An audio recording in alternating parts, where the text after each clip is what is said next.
Assalamualaikum warahmatullahi wabarakatuh. Ahlan wa sahlan bihudurikum fi my channel. Teman-teman atau adik-adikku mahasiswa yang berbahagia, pada pertemuan hari ini mari kita akan membahas terkait dengan metode pembelajaran kaligrafi. Ada banyak pertanyaan dari para mahasiswa, bagaimana kemudian kita untuk bisa belajar kaligrafi, belajar khat dengan baik?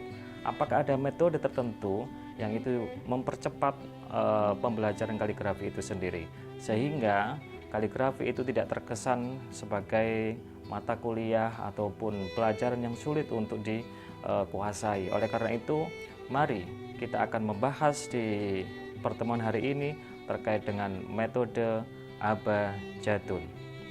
Kemampuan akhir pada pembahasan pertemuan hari ini adalah mahasiswa mampu menganalisis dan membandingkan metode pembelajaran. Namun pada pembahasan hari ini kami akan lebih spesifik untuk menerangkan metode abjadun. Ini adalah salah satu metode yang kami kembangkan sejak 10 tahun yang lalu. Bagaimana ketika pengalaman kami di Madrasah Mu'allimin Mu'allimat Beras, ketika melihat siswa Madrasah Mu'allimin Mu'allimat mengalami kesulitan di dalam belajar khat, khususnya khat naskhi, maka kemudian saya berusaha berijtihad dari pengalaman dengan guru, dengan teman ketika belajar khat itu. Maka muncullah ada ide ijtihad untuk mengembangkan satu metode. Dan kalau kita lihat, sebenarnya metode ini saya merasakan betul bagaimana kemudian masih banyak kekurangan, masih banyak yang perlu dikoreksi. Oleh karena itu, nanti adik-adik semuanya, teman-teman mahasiswa bisa tulis di deskripsi di bawah di channel ini untuk mengkritisi apa kekurangan dan kelebihan dari metode ini. Adik-adikku mahasiswa yang berbahagia, sebenarnya metode ini terinspirasi oleh salah satu tokoh atau khattat ya yang mendunia saat itu, yakni Ibnu Muqlah. Ibnu Muqlah mengembangkan konsep al-mansub al-fa'iq, yakni standar yang indah. Bagaimana kemudian khat itu terukur, khat itu proporsional. Al-mansub al-fa'iq ini dibagi atau unsurnya ada 3. Yang pertama adalah lingkaran, yang kedua adalah garis, yang ketiga adalah titik. Semua huruf itu ya, mulai dari alif sampai ya, itu semuanya terangkum atau teratur ditulis di dalam lingkaran itu. Oke, untuk penamaan abjadun sendiri sebenarnya kalau kita lihat dari alif, ba, jim, dan dal. Karena dari alif itu akan keluar huruf kaf, keluar huruf dal, keluar huruf mim, keluar huruf to, dan keluar huruf do. Sementara ba itu nanti akan keluar hampir 80% huruf hijaiyah, yakni keluar menjadi huruf fa, qaf, nun, sin, shad, ya, lam, wawu, ro, ta, tha, shin, dot, dan seterusnya. Kemudian untuk jim akan taulet atau keluar menjadi huruf ha, kho, ain, ghin. Sementara dal ini nanti keluar menjadi huruf ha, kemudian dan lam alif. Itu adalah huruf-huruf asas, huruf-huruf kunci yang kalau di dalam teori di dalam belajar khat itu ada 2, yakni teori atau teori taulit dan teori mutasyabihat. Teori taulit itu berarti bagaimana huruf itu terbentuk dari huruf-huruf sebelumnya. Sementara teori mutasyabihat ini huruf-huruf itu ada kesamaan dengan huruf-huruf yang lain. Selanjutnya kita akan membahas tahapan-tahapan belajar khat metode abjadun. Pada tahap pertama adalah tahap penyesuaian. Bagaimana kemudian mahasiswa atau peserta didik ini bisa menyesuaikan diri dengan misalkan memegang pena, duduk yang bagus, ya, posisi kertas yang benar, dan latihan-latihan awal seperti halnya latihan garis, kemudian latihan lingkaran searah jarum jam, dan kemudian lingkaran yang berlawan arah jarum jam. Karena dengan latihan garis itu kita otomatis akan terbiasa dengan garis-garis lurus. Sementara dengan lingkaran itu kita akan terbiasa dengan huruf-huruf yang lengkung seperti ba, seperti dal, seperti ha, dan seterusnya. Itu tahapan yang pertama. Kemudian tahapan yang kedua adalah tahapan pengenalan kaidah huruf, yakni kita menguasai alif, menguasai ba, menguasai jim, sampai kemudian kita menguasai huruf ya dengan detail. Setelah itu kemudian tahapan yang ketiga adalah tahapan pengembangan kunci ba dan pengembangan kunci jim. Artinya dengan kita menguasai kunci ba, kunci sambungan ba, maka kita akan bisa menguasai semua sambungan huruf sin, sambungan huruf shad, huruf to, kemudian huruf ain, lam, ha, dan seterusnya. Sementara ketika kita menguasai sambungan jim, maka kita akan bisa menguasai sambungan ain, sambungan ghin, ha, dan kho. Selanjutnya di tahapan yang keempat adalah tahapan pengayaan dan tahapan eksplorasi. Ini menjadi penting bagaimana peserta didik ini dibekali dengan kepekaan untuk mendesain, kepekaan untuk latihan, kepekaan untuk menata menata lafaz dan seterusnya. Salah satu contoh misalkan di tahapan ini mahasiswa atau peserta didik disuruh untuk menulis satu kalimat, misalkan nulis Assalamualaikum warahmatullahi wabarakatuh. Ini dengan berbagai desain, ya, berbagai bentuk, ya, paling tidak dengan pengayaan-pengayaan yang diperoleh sebelumnya atau tahapan sebelumnya, maka dia akan bisa merasakan mana bentuk-bentuk yang bagus. Atau mungkin dikasih tugas menulis Bismillah dengan 5-10 bentuk. Kemudian sakal yang kelima, yakni sakal atau tahapan ketuntasan.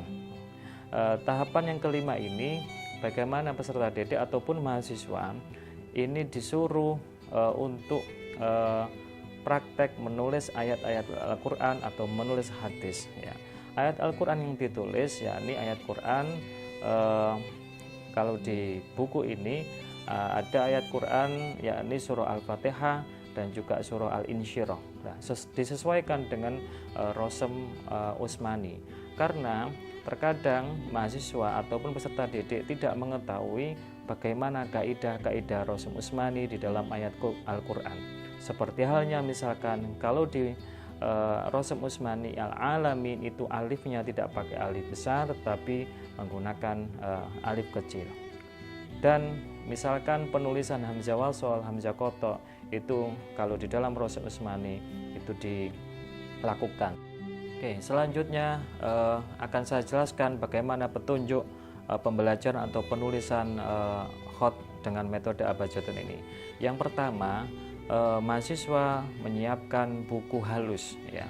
Buku halus saya kira mahasiswa sudah tahu, ada garis besar, ada garis kecil. Kemudian pulpen ataupun pensil. Jangan lupa di buku halus itu nanti ada yang digunakan untuk setoran, ada yang digunakan untuk latihan, sehingga jangan sampai ketika setoran mahasiswa ini banyak sekali coretan-coretan yang itu kemudian ini mengganggu pemandangan ataupun mengganggu kita ngoreksi. Dan yang ketiga adalah bagaimana kemudian sistem setorannya. Mahasiswa boleh setoran secara langsung, ya, ataupun mahasiswa boleh setoran secara online, yang insya Allah nanti ketika setoran online di WA kita akan koreksi melalui tablet, kita akan koreksi melalui aplikasi, sehingga itu mempermudah atau mungkin kemudian sangat memberikan pembelajaran yang efektif terhadap mahasiswa untuk segera dikoreksi ketika saya misalkan ataupun mahasiswa berhalangan untuk ketemu dengan saya secara langsung. Oke, untuk penutup pada pembahasan hari ini, saya ingin memberikan motivasi dengan mengutip makalah dari Sayyidina Ali radhiyallahu an. Al-khattu makhfiyun fi ta'limil ustad wa qiwamu fi kathratil masyak. Ini adalah salah satu metode bagaimana kemudian kita bisa cepat untuk menguasai pembelajaran atau menguasai kaidah-kaidah khat. Yang pertama adalah makhfiyun fi ta'limil ustadz. Artinya ketika kita belajar khot, bahkan belajar apapun ilmu, maka kita harus belajar kepada guru. Karena gurulah yang tahu asror huruf, gurulah yang tahu asrorul ilmi, rahasia-rahasia huruf, rahasia-rahasia ilmi itu dari guru. Jangan sampai kita kemudian dengan adanya teknologi yang saat ini, kita mengandalkan teknologi, kita mengandalkan media sosial yang belum tentu kebenarannya. Dan yang kedua adalah bagaimana untuk mempercepat pembelajaran kaligrafi ini. Tidak cukup dengan hanya kita belajar kepada guru, tetapi harus ditunjang dengan fi kathrotil masyak, banyak melakukan latihan. Artinya mahasiswa ataupun peserta didik setiap hari harus fokus untuk memperbaiki tulisannya, harus fokus untuk selalu meningkatkan kualitas tulisannya.